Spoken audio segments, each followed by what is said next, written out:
Assalamualaikum warahmatullahi wabarakatuh. Sahabat, kembali berjumpa.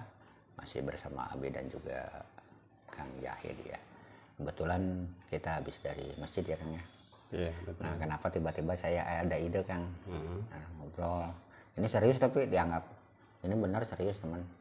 Jadi saya baru dengar suara adannya karena memang jarak yang lintas kabupaten. Barusan tuh dibawa ke masjid. Ini tapi serius benar ya mah lainnya. Serius. Jadi karena suaranya saya yang pas-pasan bikin orang kabur ya nyuruh dia jadi muadzin barusan. Ternyata suaranya bagus gitu. Dia ternyata mungkin entah muadzin Istiqlal yang kabur. Serius tapi benar lain-lain muji ya. Nah jadi ternyata ya non teh bisa dibilang rumahnya disebutnya teh bakat tersembunyi. Mun saya bisa ngagaji dak diangkat jadi muadzin jadi marbotnya. Jadi diangkat muadzin di dia. Nah, kebetulan. Nah bicara masalah adan jadi tema nanti saya teh jadi pingin bahas adan. Benar. Ya kieu kan. Ya jujur lah masalah adan kan. Adan teh kan seruan ya. Orang yang pertama adan itu kan Bilal kalau nggak salah. Karena kenapa adan dipilih Bilal karena memang suaranya paling keras gitu kan. Nah suaranya paling nyaring, paling bagus ya. Jadi dipilihlah Bilal. Padahal Bilal itu seorang budak kan, budak hitam lah. Nah, tapi dimuliakan Rasulullah. Bahkan Rasulullah pernah menyampaikan salah satu hadis bahwa ketop naon aya teh ketoprak naon ngaranna teh bakiak. Bakiak nah, sandal dari kayu itu kan. Bakiak. Nah, kedengaran di surga katanya. Jadi ya otomatis tuh Bilal itu dipastikan masuk surga. Nah, bicara masalah iya kan merasa prihatin sebenarnya Kang Jahid. Ya kan seperti barusan lihat ya di masjid kan. Itu bukan hanya di masjid kita, hanya di masjid saya di sini, di kampung saya maksudnya, yang seperti itu. Jadi ya berjamaah itu ya seperti itu. Kadang-kadang ya cuma datang sendirian, ya nggak ada gitu maksudnya jamaahnya. Jadi adan sama panggilan manusia itu lebih berharga panggilan manusia. Ya kalau dinyatakan gitu kan ya seolah-olah kita kan kufur bahwa yang membandingkan antara adan dengan suara manusia. Tapi kenyataannya kan di zaman sekarang seperti itu. Kalau mendengarkan pengumuman lain misalkan panggilan-panggilan yang berhubungan dengan duniawi, kenyataannya kan lebih cepat datangnya dibandingkan dengan azan gitu kan. Ya, sementara azan itu kan panggilan untuk menghadap Allah. Ya, yang lebih parah lagi subuh. Ya oke lah misalkan zuhur, asar itu bisa dimaklumi karena kerja, ya. Karena kerja. Cuman kalau subuh alasannya apa? Ya. Nah kan selain malas. Coba ada nggak itu orang yang kecuali ya hanya beberapa gelintir ya misalkan yang tugas malam gitu kan ya. Eta mah lain deh masalah. Cuman jarang kan anu nyangkul di memeh subuh gitu nya. Jarang. Tapi kenyataannya ya bisa dilihat gitu kan setiap masjid bukan hanya di tempat saya. Kenyataannya banyak yang justru subuh itu hanya ya kosong, bahkan ada yang azan juga nggak ada gitu kan. Sementara masjid kan sekarang berlomba-lomba di mana-mana bangun masjid megah, cuman yang ngisinya ya gitu kan. Dan waktunya sholat nggak ada gitu. Nggak ada itu kan. Nah sementara kita berpikir gimana ya berpikir untuk mendapatkan keberkahan di dalam hidup, tapi kenyataannya yang mendatangkan keberkahan kita tinggalkan. Itu salah satunya. Padahal ya di antara sekian banyak yang bisa mendatangkan keberkahan, mengundang rezeki itu bisa sholat, dan untuk laki-laki itu ya memang berjamaah. Nah itu salah satunya. Memang seperti tidak ada hubungannya. Ya, yang menarik rezeki itu kan diantaranya kita banyak istighfar. Seperti tidak ada hubungannya antara istighfar dengan rezeki. Kan? Satu-satunya itu kan ingat ya istighfar itu kan. Maksudnya gini kan ya. Coba kita telah. Kalau taruhlah Ambil contoh, misalkan kita punya utang, ya kan? Sekarang kan sudah musim lah utang di mana-mana ya. Punya utang riba atau apalah. Ya seperti itu. Nah, ketika kita beristighfar, lantas Allah memaafkan, terus ada keterangan bahwa setiap orang yang berhutang itu maka akan ditangguhkan. Ya, di alam barzahnya seperti itu. Nah, ketika Allah menghendaki dengan istighfarnya tersebut, dengan maafnya, pastilah Allah akan memberikan kemudahan untuk apa? Untuk ya istilahnya menyelesaikan utang piutangnya sesama manusia. Bisa, ya kan? Orang itu bisa mengasih kan, ngasih udahlah gak usah dibayar. Kadang bisa seperti itu, atau diberi kemudahan rezekinya. Makanya kayak tidak ada hubungannya antara istighfar dengan rezeki. Padahal ada banget ya. Apakah mungkin satu keterangan akan bertentangan dengan keterangan lainnya? Contoh, misalkan keterangan ketika kita meninggal tapi menyisakan hutang, Rasulullah SAW pun bahkan tidak mau menyolatkan orang yang berhutang. Artinya meninggal dengan ada tanggungan hutang, tidak terbayar. Nah, berarti resiko hutang itu sangat besar.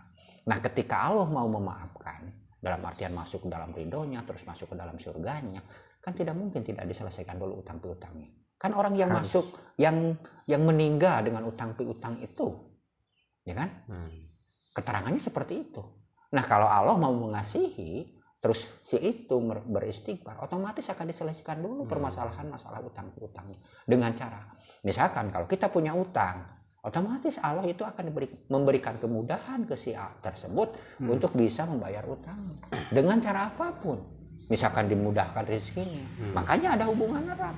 Makanya ketika kita ingin dimudahkan rezeki, bahkan datang rezeki dari arah yang tidak sangka-sangka, banyak-banyaklah istighfar. Ya. Nah, seperti itu. Tuh, terus ini kenapa ya? Kenapa Rasulullah di saat itu ada yang meninggal punya utang, dia nggak mau menyolatkan? Kenapa alasannya? Alasannya karena memang orang yang berutang itu akan ditangguhkan selama belum selesai. Jadi bukan utang aja sebenarnya sih, yang berhubungan dengan hakul adami, hak antara manusia dengan manusia, itu sebelum selesai permasalahannya dengan manusia itu akan bermasalah sebenarnya gitu ya. Termasuk ya utang piutang di antaranya. Gitu. Paling ya, sebagian besarnya ya, mungkin ya. Seperti itu. Karena itu kan ada hakul adami, ada hubungan antara manusia yang belum selesai. Perjanjian ya, seperti itu. Memang keterangannya orang yang berhutang itu akan ditangguhkan. Walaupun dia misalkan mau masuk surga sebelum selesai utang piutangnya.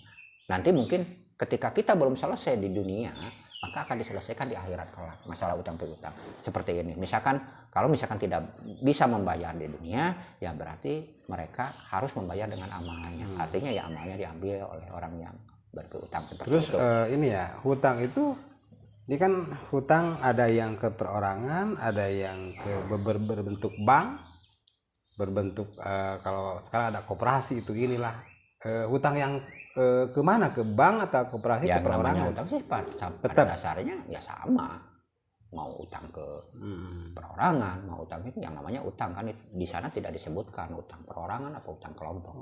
Karena utang kan, makanya masalah utang piutang itu kan bukan hal yang enteng sebenarnya.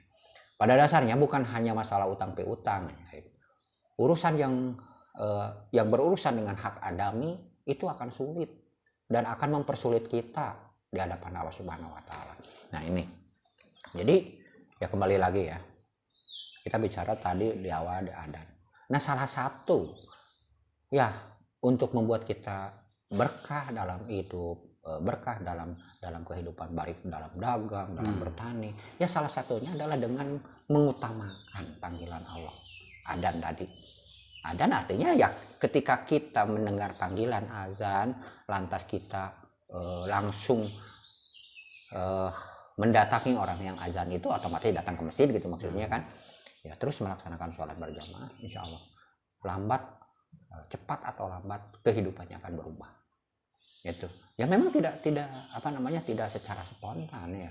Ya kehidupannya itu akan ya lama-lama berubah semakin baik lah. Karena ketika kita ketika kita benar-benar memperbaiki sholat, ada jaminan sholat itu tanha anil fahsya'i wal munkar. Jadi ketika sebenarnya ketika kita ingin memperbaiki diri dalam segala apapun, sebenarnya kita tinggal memperbaiki sholat. Karena dengan sholat itu jaminannya akhlak akan baik, kehidupan akan baik, pokoknya segalanya akan baik karena tanha dari fahsya'i wal munkar. Ya, kemungkaran itu kan banyak jenisnya, termasuk riba atau apalah. Nah, dengan sholat itu setidaknya misalkan Allah menjaga, misalkan kita akan masuk ke dalam riba, ya, misalkan tiba-tiba ada pertolongan lain yang tidak masuk riba, gitu kan? Jadi selamat dari riba.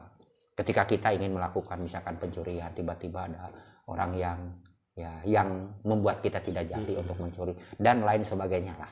Nah, seperti itulah contoh-contoh yang bisa menjaga kita dari perbuatan jahat, perbuatan keji dan munkar. Itu dengan sholat. Kalau kita ingin memperbaiki ekonomi pun sebenarnya tinggal perbaiki sholat. Ya. Karena kan disebutkan sebagai tiangnya agama. Iya, jelas tiangnya agama. Ya, tiang itu kan artinya kan yang menopang. Nah, agama itu kan salah satunya agama, misalkan makomadin ila bilma, akan berdirinya agama. Tidak akan berdiri agama dengan sempurna kecuali ditopang dengan harta kekayaan. Ya kan? Pesantren bisa megah karena adanya orang yang dermawan kan. Berarti harta kekayaan. Saya sholat seperti ini. Apakah tanpa harta? Dengan harta. Nggak mungkin tanpa kekayaan. Tanpa harta. Apa? Ya kita harus beli pakaian yang bagus. Harus misalkan kita beli harum-haruman. Kan dengan uang semuanya. Ya makanya ya ketika kita sholat insya Allah akan dipermudah. Sholat yang benar sesuai dengan apa? Sesuai dengan aturan. Baik secara sah, secara syaratnya, rukunnya, menjauhi batalnya, terus menghindar dari hal-hal yang makruh, melaksanakan sunnah-sunnahnya, dan lain sebagainya. Sehingga sholat itu secara bertahap akan semakin baik, semakin baik, semakin baik. Nah seperti itu.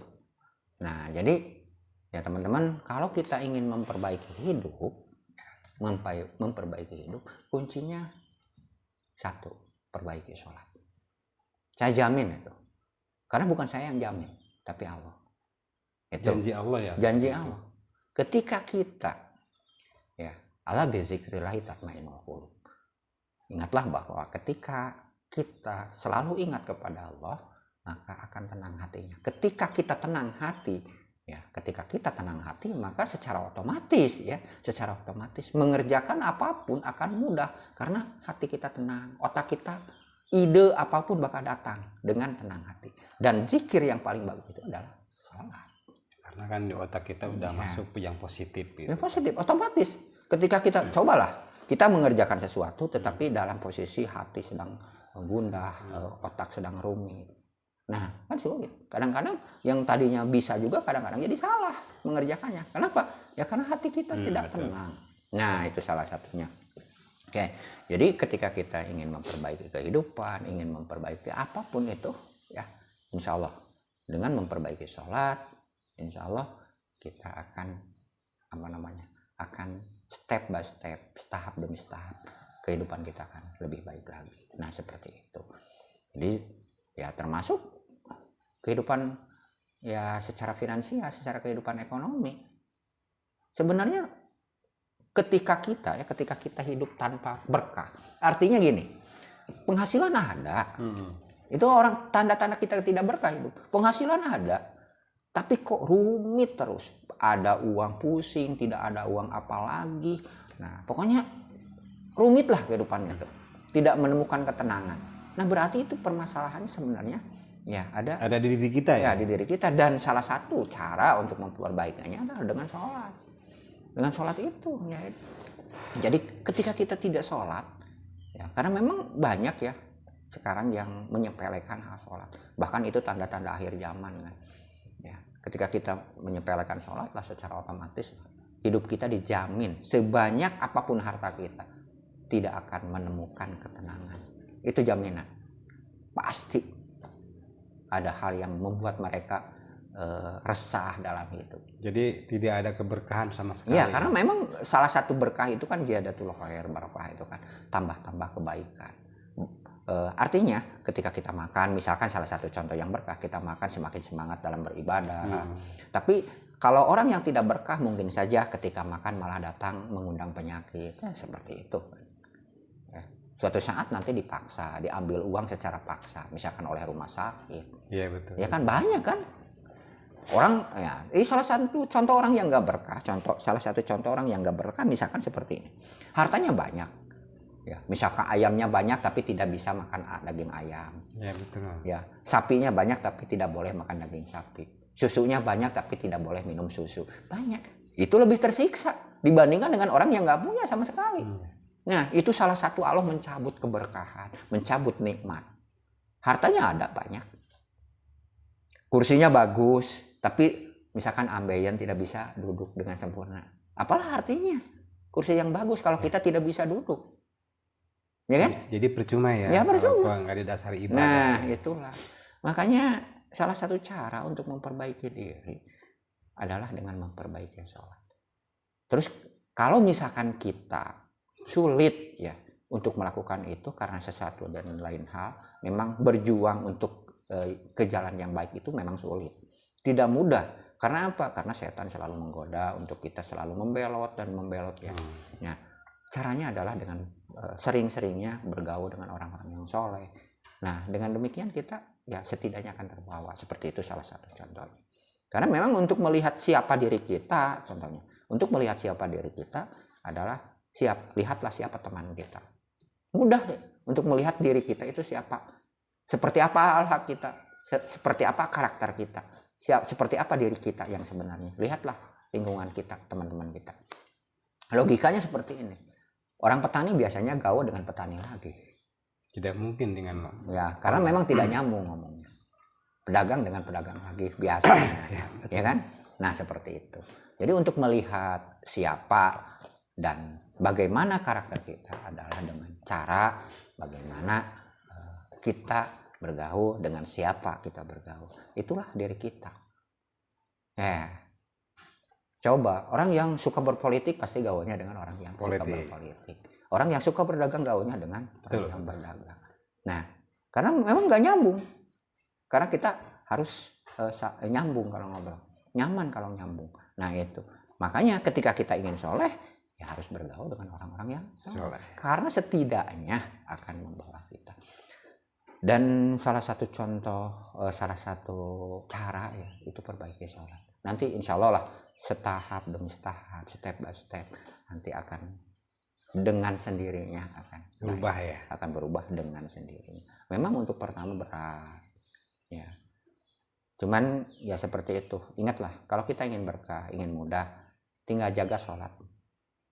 Karena sehebat apapun kita, setinggi apapun jabatan kita, dan sebanyak apapun harta yang diberikan Allah, ketika kita meninggalkan sholat, yakin hatinya tidak akan tenang. Nah, itu kerugiannya.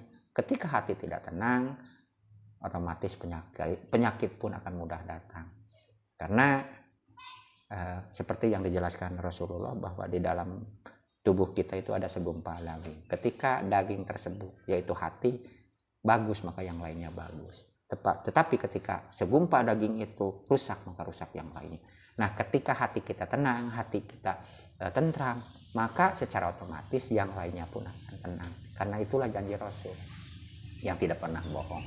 Nah itulah teman-teman, jadi obrolan kita hari ini ya walaupun biasa kita ngobrol nih. Jadi kita idenya dari sholat berjamaah barusan, dan seperti itulah, dan bukan hanya di kita saja. Jadi ternyata untuk datang menghadap Sang Kholik itu tidak mudah. Banyak orang yang di pinggiran masjidnya, di pinggiran rumah, apa datang berjamaah? Apa merasa tertarik? Kan tidak. Iya kan? Tidak. Idealnya kan yang dekat masjid itu lebih tertarik ya. Lebih tertarik untuk berjamaah. Maka yang harus mengisi yang dekat dulu. Nah, coba perbandingan, maaf ya. Jauh mana tempat saya dengan orang-orang yang dekat? Masjid lebih banyak dekat yang dekat ya. Tapi saya kan malah di ujung rumahnya sebenarnya. Nah itu bisa dibilang paling ujung kan ya. Paling jauh lah dengan lokasi masjid yang ada. Tapi kenapa kok? Nah, jadi bukan masalah dekat atau jauhnya. Gitu. Tapi bagaimana kita menyikapi? Kalau merasa bahwa ini adalah panggilan dari Allah dan kita diciptakan oleh Allah, berarti akan lebih mementingkan panggilan Allah. Kalau kita sudah lebih mementingkan itu, Allah pun akan mementingkan kita. Memberikan kemudahan Ya, apapun. memberikan kemudahan. Ketika kita ada permasalahan, pasti Allah nolong. Ya, kita itu kan licik. Kita itu aneh sebenarnya. Kalau keinginan kita ingin dipenuhi, tapi apa-apa yang diminta oleh Allah untuk dilakukan, kok tidak dilakukan, kan aneh. Seharusnya kita itu mengabdi dulu, beribadah dulu dengan benar. Insya Allah itu akan datang dengan sendirinya. Baik, semoga apa yang disampaikan teman-teman jadi panjang ya. Pokoknya obrolan kita bisa bermanfaat aja lah untuk teman-teman di sana ya. Jadi pesannya, utamakan sholat. Insya Allah dengan sholat kehidupan kita akan semakin baik. Dengan sholat apapun yang kita inginkan akan menjadi mudah. Dengan sholat kehidupan kita akan semakin berkah. Sampai jumpa di lain video. Mohon maaf atas segala kesalahan. Wassalamualaikum warahmatullahi wabarakatuh.